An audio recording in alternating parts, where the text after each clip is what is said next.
इस वीडियो में हम बात करेंगे कि एक वीएफडी से कई मोटर्स को कनेक्ट करने के फायदे और नुकसान क्या हैं। चलिए एक उदाहरण देखते हैं जहां हम 3 मोटर्स को एक ही वीएफडी से कनेक्ट करेंगे। हम बस तीनों तारों को वीएफडी के यू, वी और डब्ल्यू टर्मिनल से जोड़ देंगे। फिर इन तारों को पहले एमसीबी के इनपुट टर्मिनल से कनेक्ट करेंगे। वहां से आउटपुट वायर बाकी 2 ब्रेकरों तक जाएगा। हर एक एमसीबी अपने अपने मोटर को पावर सप्लाई करेगा। अब तीनों मोटर वीएफडी से एमसीबी ब्रेकरों के जरिए जुड़ी हैं।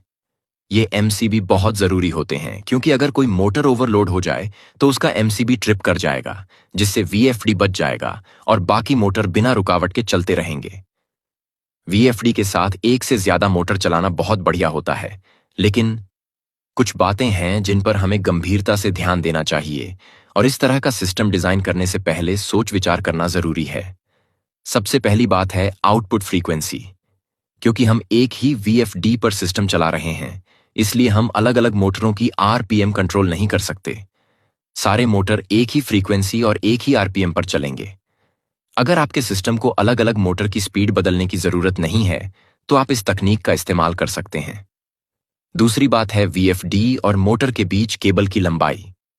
आमतौर पर वीएफडी और मोटर के बीच केबल की लंबाई 500 मीटर तक की सिफारिश की जाती है।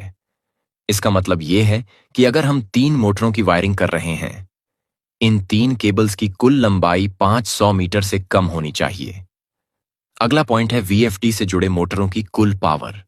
सभी मोटरों की कुल पावर वीएफडी की आउटपुट पावर से कम होनी चाहिए। आमतौर पर कुल लोड पावर वीएफडी की आउटपुट पावर से 20% कम रखी जाती है।